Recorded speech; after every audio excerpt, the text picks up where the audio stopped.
So yeah, we're getting it done. What are some insights you've gained over those 5-6 years of autopilot about the problem of autonomous driving? So you leaped in having some sort of first principles kinds of intuitions, but nobody knows how difficult the problem. Yeah, I thought the self-driving problem would be hard, but it was harder than I thought. It's not like I thought it would be easy. I thought it would be very hard, but it was actually way harder than even that. So, I mean, what it comes down to at the end of the day is to solve self-driving, you have to solve. You basically need to recreate what humans do to drive, which is humans drive with optical sensors, eyes, and biological neural nets. And so in order to, that's how the entire road system is designed to work with basically passive optical and neural nets biologically. And now that we need to, so for full self-driving to work, we have to recreate that in digital form. So we have to, that means cameras with advanced neural nets in silicon form. And then it will obviously solve for full self-driving. That's the only way. I don't think there's any other way. But the question is, what aspects of human nature do you have to encode into the machine, right? So you have to solve the perception problem, like detect, and then you first, realize what is the perception problem for driving, like all the kinds of things you have to be able to see. Like what do we even look at when we drive? There's, I just recently heard Andre talked about at MIT about like car doors. I think it was the world's greatest talk of all time about car doors. Yeah. The fine details of car doors. Like what is even an open car door, man? So like the ontology of that's the perception problem. We humans solve that perception problem, and Tesla has to solve that problem. And then there's the control and the planning coupled with the perception. You have to figure out like what's involved in driving, like especially in all the different edge cases. And then maybe you can comment on this. How much game theoretic kind of stuff needs to be involved, at a 4-way stop sign? As humans, when we drive, our actions affect the world. Like, sure, it changes how others behave. Most autonomous driving, you're usually just responding to the scene, as opposed to like really asserting yourself in the scene. Do you think? I think these sort of control logic conundrums are not the hard part. Let's see. What do you think is the hard part in this whole beautiful, complex problem? So it's a lot of freaking software, man. A lot of smart lines of code.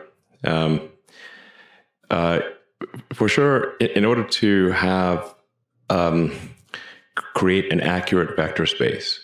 So like if you're coming from image space, which is like this flow of photons, going to the cameras, and and then so you have this massive bit stream in image space, and then you have to effectively compress a massive bit stream corresponding to photons that knocked off an electron in a camera sensor, and turn that bit stream into vector space. By vector space, I mean like you've got cars and humans and lane lines and curves and traffic lights and that kind of thing. Once you have an accurate vector space, the control problem is similar to that of a video game, like a Grand Theft Auto or Cyberpunk. If you have accurate vector space, it's the control problem is, I wouldn't say it's trivial. It's not trivial, but it's not like some insurmountable thing. But having accurate vector space is very difficult. Yeah, I think we humans don't give enough respect to how incredible the human perception system is to mapping the raw photons to the vector space representation in our heads. Your brain is doing an incredible amount of processing, and giving you an image that is a very cleaned up image. Like when we look around here, we see, like you see color in the corners of your eyes, but actually your eyes have very few cones, like cone receptors in the peripheral vision. Your eyes are painting color in the peripheral vision. You don't realize it, but their eyes are actually painting color. And your eyes also have like this blood vessels and all sorts of gnarly things. And there's a blind spot, but do you see your blind spot? No, your brain is painting in the blind spot. And you're going to do these see these things online where you look here and look at this point and then look at this point, and if it's in your blind spot, your brain will just fill in the missing bits. So cool. The peripheral vision is so cool. It Yeah. makes you realize all the illusions for vision science, and it makes you realize just how incredible the brain is. The brain is doing a crazy amount of post-processing on the vision signals from your eyes. It's insane. So, and then even once you get all those vision signals, your brain is constantly trying to forget as much as possible. So human memory is perhaps the weakest thing about the brain is memory. So because memory is so expensive to a brain and so limited, your brain is trying to forget as much as possible and distill the things that you see into the smallest amounts of information possible. So your brain is trying to not just get to a vector space, but get to a vector space that is the smallest possible vector space of only relevant objects. And I think you can sort of look inside your brain, or at least I can, like when you drive down the road and try to think about what your brain is actually doing consciously. And it's conscious. It's like you'll see a car because you don't have cameras. You don't have eyes in the back of your head or the side. So you say like, you basically your head is like you basically have like two cameras on a slow gimbal.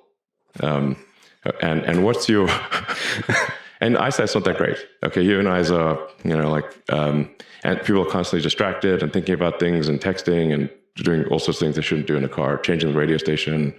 So having arguments, is like so then like say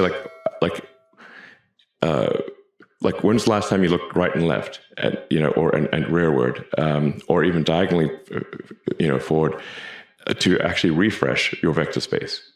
So you're glancing around, and what your mind is doing is trying to distill the relevant vectors, basically objects with a position and motion, and then editing that down to the least amount that's necessary for you to drive.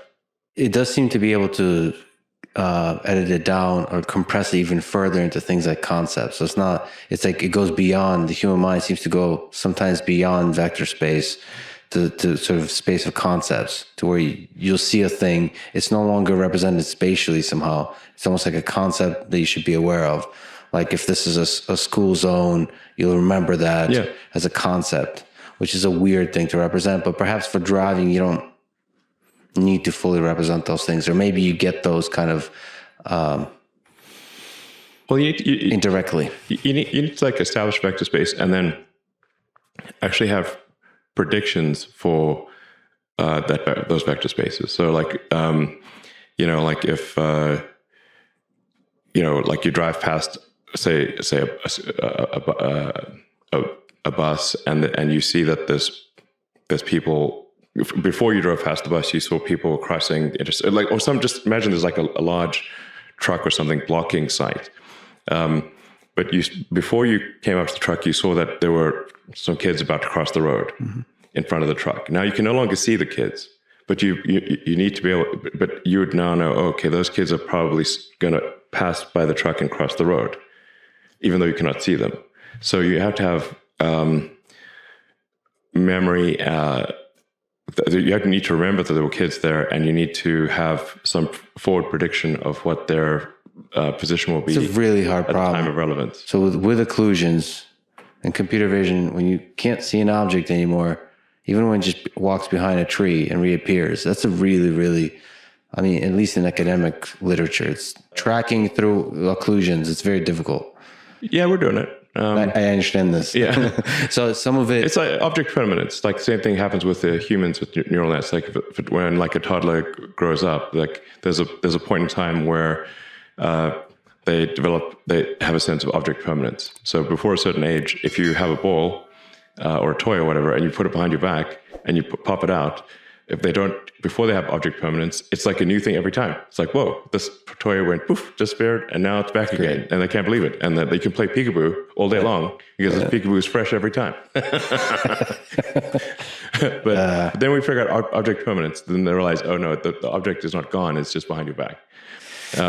Sometimes I wish we never did figure out object permanence. Yeah, so that's an important problem to solve. Yes. So like an important evolution of the neural nets in the car is